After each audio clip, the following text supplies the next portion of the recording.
So we went to all this trouble to print up Ahmad's bio, and it's back there in that room. So I'm just trusting that that's what God wants me to just kind of wing it. I know that Ahmad Vital is a wonderful, a gifted motivational speaker. He speaks in a lot of different ways. A lot of times to athletes. He is really known for motivating. And his book is called Awaken. Is it Awaken? Awaken the Baller Within. Is that it? See what I'm talking about? He is an amazing speaker. Oh, thanks. Keith Vivens, my angel on earth. For nearly a decade, Ahmad has, that is good, he researched high-achieving student-athletes' mental attitudes. The results of his work have been documented in his book, Awaken the Baller Within. I love that title. Now he is hired to work with schools, sports organizations, major corporations, and athletic departments across the country.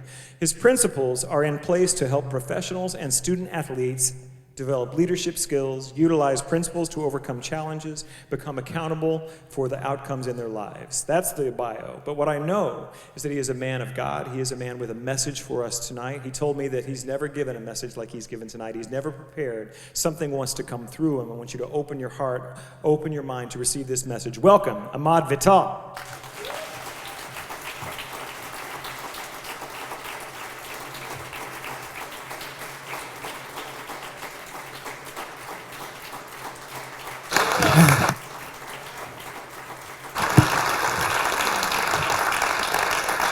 All right.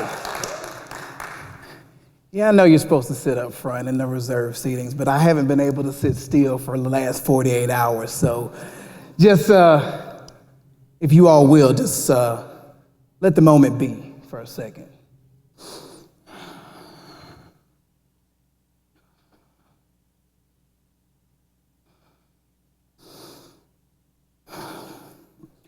So, beautiful thing. Last track was Just Imagine, right? Just imagine all the people, right? All the people. But see, we got to understand, there's not an all without you. There is no all. It's just individual yous. Each of you have a plan and a purpose. And tonight, we're going to break all that down, figure out how to make this thing called life work out. So, beautiful thing is just sitting here and just operating from a level that's kind of out of body. As you see, I ran from the back. As was mentioned, I do work with student athletes. So, I'm still a jock at heart, right? So just bear with some of the jock-like language. We won't keep it locker room now. I understand that this is Unity. So I have to ask, Unity Houston, how are we feeling this evening? Awesome! Oh yeah, we're gonna have a good one tonight. Beautiful thing. I've been attending here probably 8 years or so now, and I can tell you I had one of my most beautiful moments in life right there in the courtyard. Complete and utter meltdown. Yeah. Oh, this is all transparent. Don't worry about it. It's here. But it was a beautiful moment because I realized in that moment, at that very time, that there was some stuff that needed to get out, and this was a safe place for that to happen. So thank you all for that. Thank you. So we're gonna go to the Book of Wisdom to get it started tonight. And I want to look at the passage where the master teacher was out there with his crew, and he said, hey, who do the people say I am?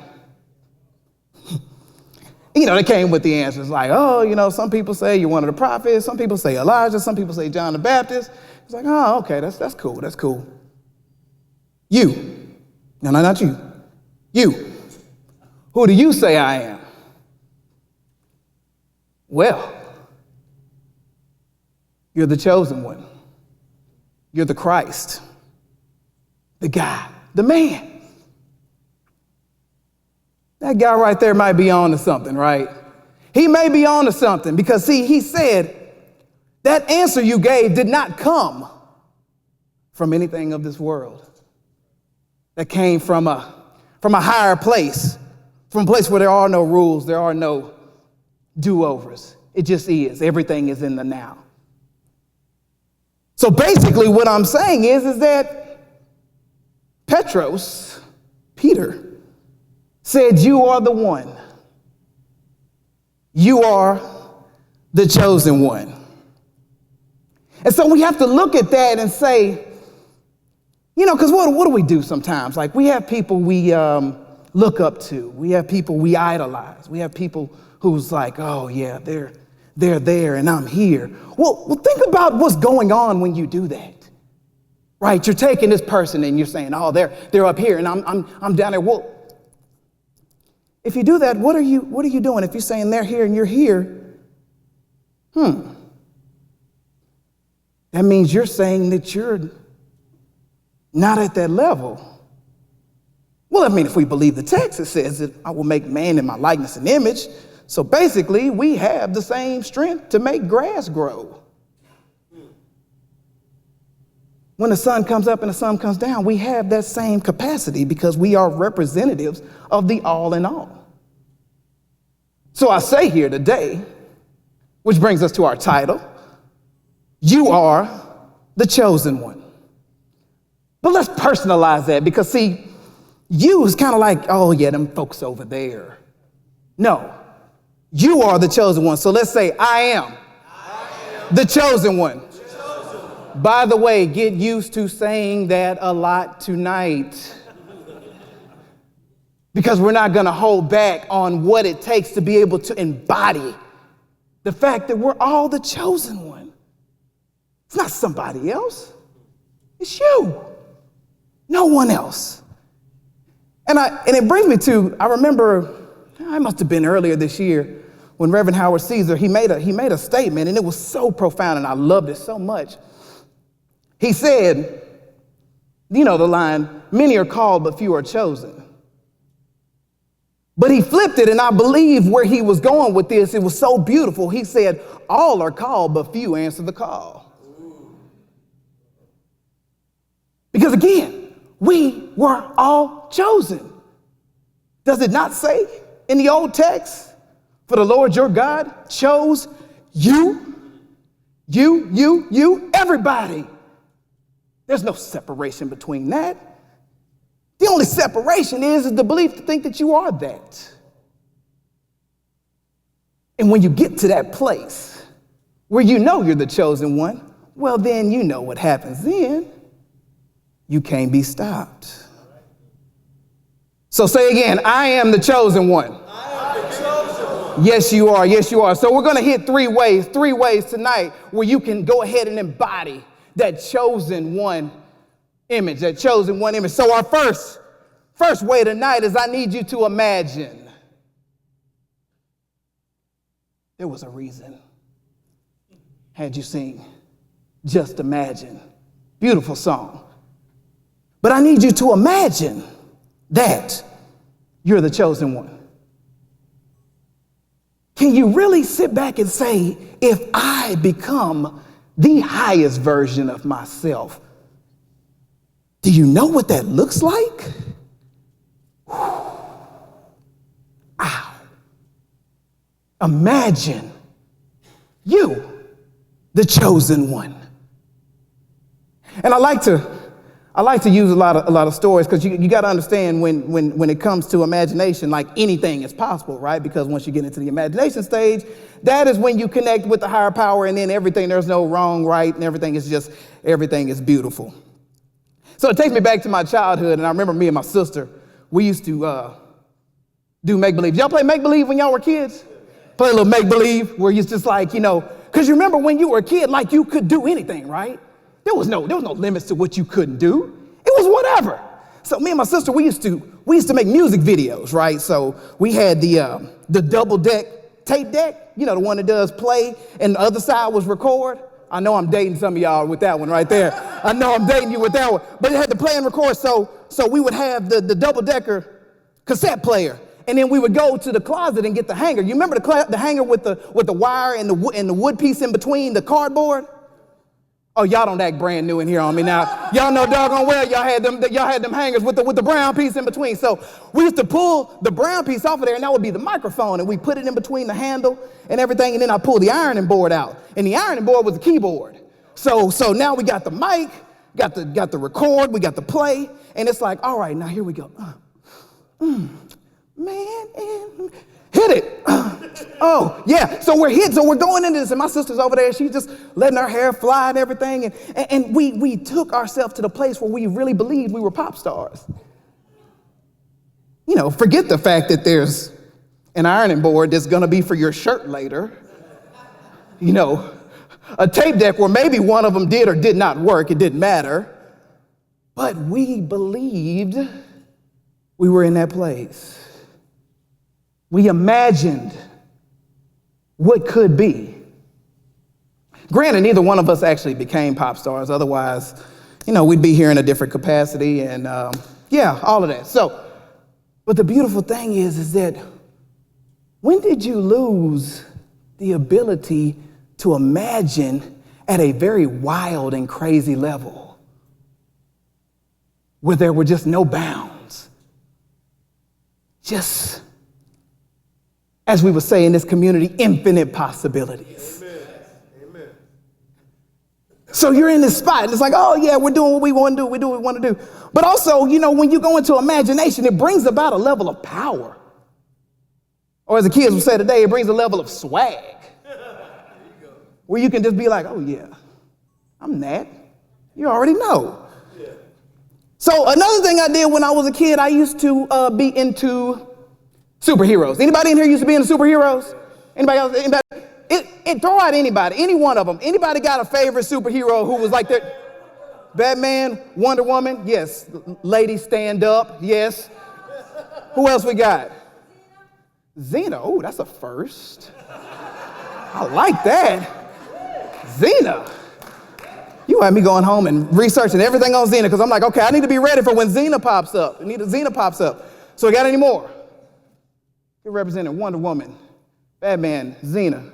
Well, when I was really, really young, I was about 7, I was really big into Superman because that was kind of hot at the time. And so my mom caught in on this energy, right? She caught in on the fact that I was down for Superman. So she went, for one Christmas, she got me the Superman PJs. It was the onesie. You remember the onesie? You know, the fuzzy onesie? The one where you knew where you were because you left a trail everywhere? Yes, with the hard plastic bottom and the zipper that went all the way up to your armpit. Ah, yes. It had the Velcro cape to go with it too, y'all. So like, this one was cool. So it was my PJs, right? And so Mom used to say, all right, Ahmard, it's time to go to bed. But you got to know that if this is what you bought me to go to bed in, you can rest assured going to bed is not what's on my mind because now I get to imagine myself as that guy, the Man of Steel. So I'm in my zone, right? So it's like, boom, I'm zipping, got my Velcro. So whereas Superman leaped tall buildings in a single bound, I was leaping medium-sized couches in a single bound.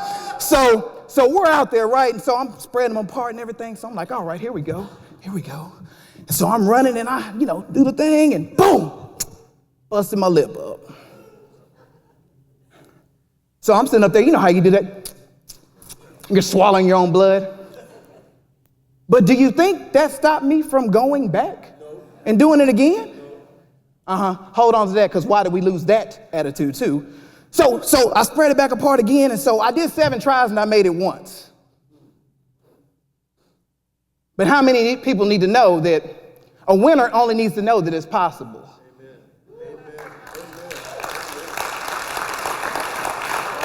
One time I made it, only one time. So now, I got this, I'm 7, I got this. So like, yeah, okay, I can fly. Well, needless to say, I graduated from that. And so I was like, all right, let's take this outside. So I went to the tree, got on a branch.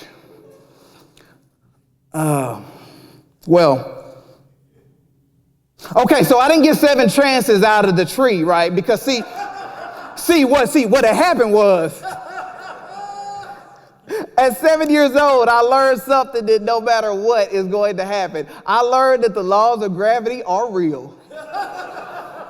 So I didn't get 7 tries out of it. But it wasn't about that. I was a go-getter. I was relentless. I couldn't be stopped. I had a belief system that I could do anything. Who cares if I busted my lip up? Who cares if I almost broke my arm? It didn't matter. I was coming back for more because I believed I could do it. So my question tonight is, where did that belief go? Okay, so we get older, we got some mortgages, we got family and everything, and all of a sudden we just like, oh, a few things happen. Oh, let's not do that. Where did your superhero belief go to? So what I need us to do as we're talking about imagination, as we're talking about imagining, see, I need you to go back and find where that cloak was. I need you to go back and find that Xena outfit. I need you to go back and find the Batman outfit. I need you to go back and find your cape. You know, maybe you got to push back a little bit. Back there by the members only coats. You know, with the blouse with the shoulder pads in it. You know, those. You know, back there with the corduroys. Back there with the blazers with the patch behind it. Y'all know what I'm talking about. The hypercolor t-shirts. The cross-color overalls. By the way, did I hit every generation with those examples? Did I hit them all? Okay, we're gonna cut off there because I don't know where we are right now. But that's what we got to do. We have to imagine ourselves as the chosen one. And that comes with a belief. Remember, I am the chosen one. All right, number two, we're going to hit this. The next point is to affirm or assert strongly, as Webster would say, declare publicly. There's a reason why I keep having you say, I am the chosen one, because I want you to believe it. I am the chosen one. So you step out and you say, you know what? This is who I am. This is who I am. But why do you not step up and be who you need to be? I can tell you the problem that I had, and it was fear. It was fear of not being enough. My guy over there, who's spoken on this platform before. Y'all know him, Reverend Arthur Johnson over there, my guy over there, representing, yes. I remember one day, because y'all got to understand, like, I'm the wing it guy. Like, I'm the guy who plans about 20, 25%. I'm just like, all right, let's just go and just, get punched along the way. I'm that guy. So he pulled me, like, hey, stop. And he grabbed me by both of my shoulders. And he said, I need you to know you are more than enough. You are more than enough. And I'm like, yeah, I got it. Yeah. Because I'm on a run. I'm bouncing all around. I'm probably tanked up on caffeine of some kind. And I remember I went out to the car and I bawled. I just sat there with myself. And so when you talk about more than enough, it takes me back to, it would have been 6 years ago when we lost my father. And I remember that night so vividly. How could I not? I remember getting a message, 5 messages from my mother. And I checked them and mind you, this is the night after my birthday. And so my mom's screaming into the phone, Ahmard, your dad is dying. Your dad is dying. And I'm just like, now, let's just be truthful here in the New Thought community. Like, I understand thoughts are things. I understand we can manifest things. But sometimes it gets to the point where we get a little twisted. And what I mean by that is, my mom's screaming frantically into the phone, and I'm just like, okay, we good. I've already asked God, I'm like, all right, check this out, God. This is what we got. We got my dad's over there. He's going through a little something. I'm just asking you to make sure that he walks up out of this hospital. That's all I need. So I'm driving with all the confidence in the world. Just let's go. Got this. And I walk into that hospital,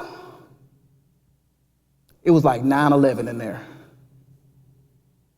Everybody lined along the walls. Because y'all remember when Columbia blew up some years back? I was in Nacogdoches when that happened, and it was just a somber feeling over the whole city. That's what this hospital felt like. And so I'm walking in, still with a little bit of, a little spiritual cockiness, I came in there with that. And I went to the nurse, I was just like, all right, tell me what the situation is. And you said, your dad has about a 10% chance he's gonna make it. I'm like, 10%, we got this. We got this. And so it's going, and everybody's just kind of sitting around, and I'm just like, all right, let's get better. So then those percentages are dropping. But I'm standing firm on my faith, right?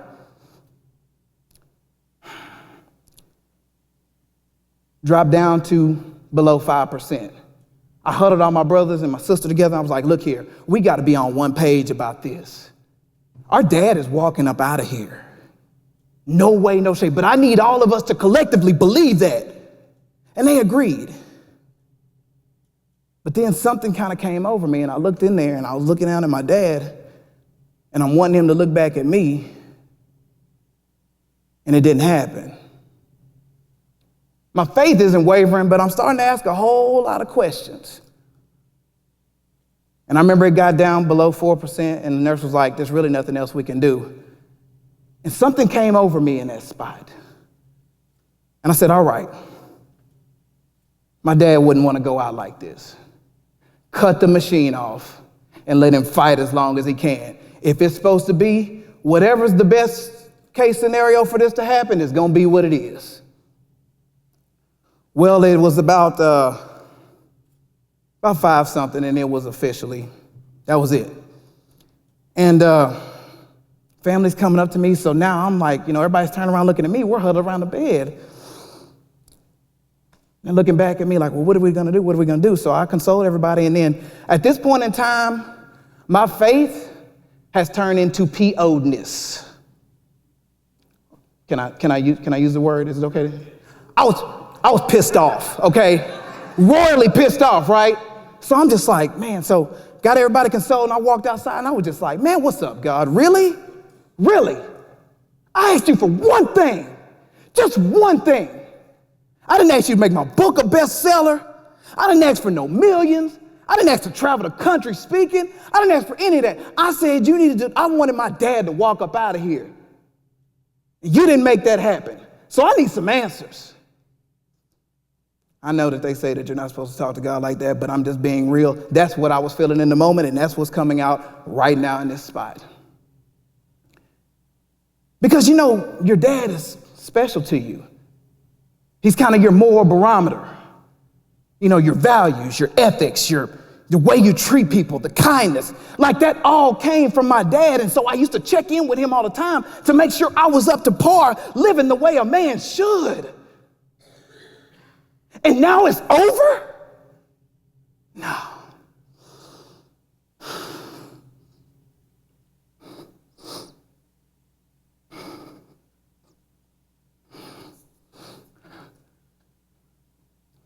Then I took a step back. I said, okay, you're in control. You got this. But I did only ask for one thing. And then I heard the voice. Y'all know the still small voice. And it says, son, now that you've released this, I will let you know that I have fulfilled your request. I don't get it. He said that you asked that your father walk out of this hospital. Well, he is, as you.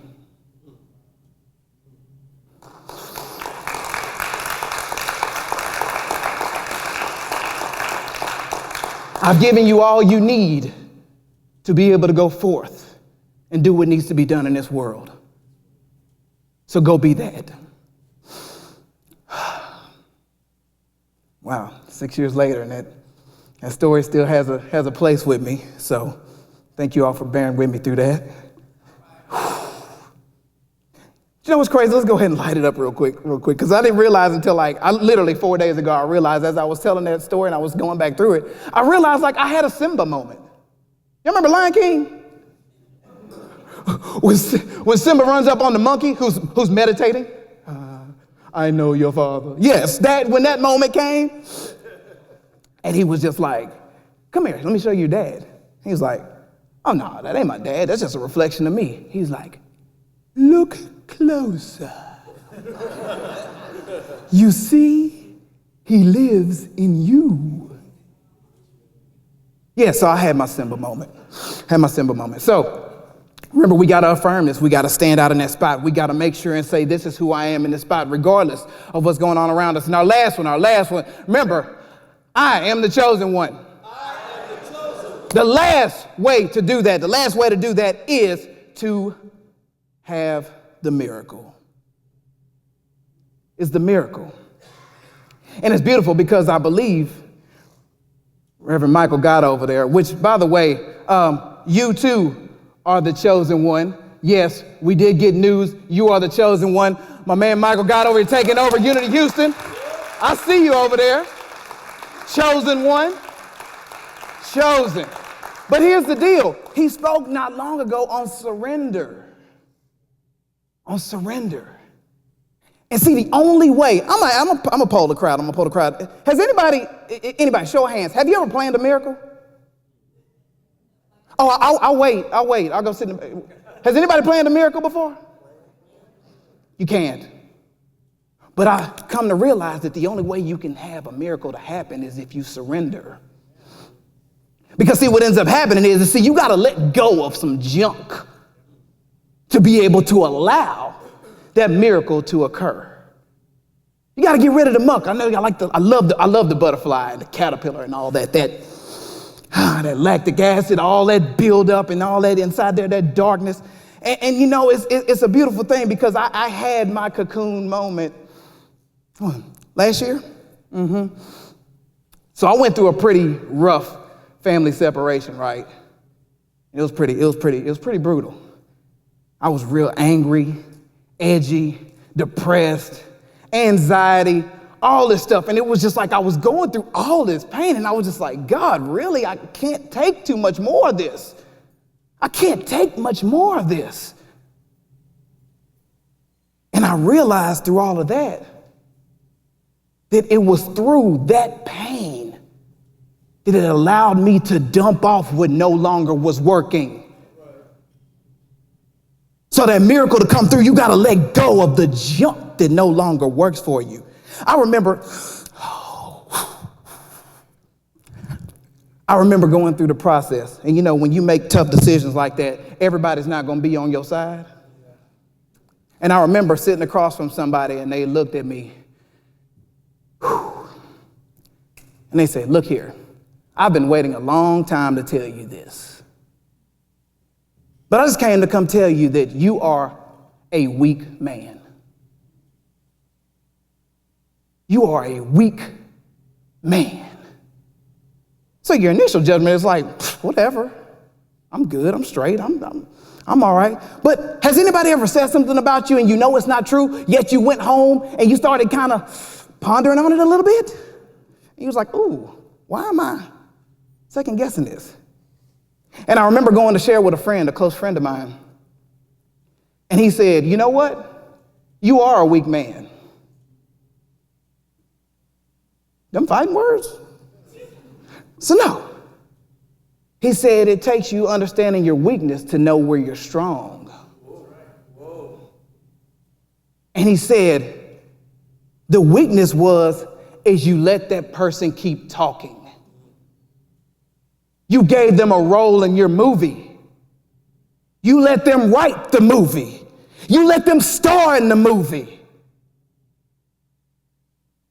Said you should have cut that and you should have nipped that in the bud as soon as they said something like, you know what, we're good. I'll take care of the tab. I'm out of here. But for you, it may not be a family situation. It may be a job loss, right? It may be the loss of a loved one. It may be an unstable family situation. It may be, you know, you're about to make that leap. You're going to make that leap and you're looking down and you're just like, is this parachute? Has this parachute been expected? I don't know what it is for you, but I do know this without question. You're going to have to get rid of all that junk, all of that to be able to step up and say, I am the chosen one, right? You have to let go of all that. And see, once it happens, right? See, this is how beautiful it is. Once it starts happening, you got the pain, you got the issues, you got depression, you got all this stuff, you got all this hurt inside of you. You know what? When you know you're the chosen one, you can step up and look at that and say, you know what? Thank you. I appreciate it. In fact, I couldn't have got here without you.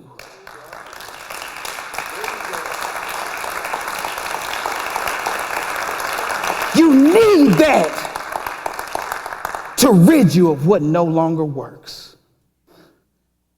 So here we go. We got our imagine, we got our affirm, and we have our miracle. What does that spell out? I am. The two most powerful words in the human language. What is I am? I am is everything. I am is just... I am is so everything you can't even describe what I am is. Think about when I am was dropped in the old school text. So check this out, God. Dude over here's got my people, right? And we want to. How am I supposed to go to them and say, let my people go? Who am I supposed to say send me? Tell them I am sent you. Wait, what? I am that I am. Tell them I am sent you. And Moses was probably like, what does that even mean? These people are gonna laugh me, either gonna laugh me up out of here or I'm fixing to get murked. One of the two is gonna happen. But what did he do? See, the I am is creation. The I am goes before you. The I am is already within. It's just up to us to express it. The I am is the chosen one. The I am is the light. The I am is the power. The I am is just the everything. And when everything is everything, you are everything. All right, so here we go. I know we got to close this out. So what I need from everyone to do real quick, I need everyone to come to their feet. And everyone to come to their feet. You know what? You're lucky we don't have the extended version of this because I'm on a level right now. I need everyone to either touch the shoulder or grab someone. I need the collective energies of the room to collide. Don't worry, y'all are all chosen. You're all chosen ones in the room. We're all chosen ones in the room. So this is what I need you all to do. I need you to repeat after me. On this day. Oh no. I thought you told me that this was Unity Houston and we get down in a certain type of way. Okay. So we're going to do this again, right? You got to remember, I come from dealing with athletes and ballers, so I'm a little amped and I'm a little hyped right now because I'm amongst some great people right now. So when I say these words, I need to feel the energy coming back from you. Why? Because you are the chosen ones. So this is what I need you to say. On this day, I promise to give more of myself. To become more of myself. And encourage others to do the same. I'm the chosen game changer. The world is waiting to see. I accept this challenge. I accept this challenge. I accept this challenge. Yes, you do. Give yourselves a hand. All right. So here we go. It's time to shut it down. This is what I need you to do. You are the chosen one, right? You are the chosen one. So this is what I need you to do. I need you to take all this, bundle it all up. I need you to go out into the world. I need you to be relentless. I need you to be bold. I need you to be awesome. I need you to be the chosen one. And I need you to let your light so shine. Your light so shine that darkness doesn't even stand a chance. That's my time. I'm out of here.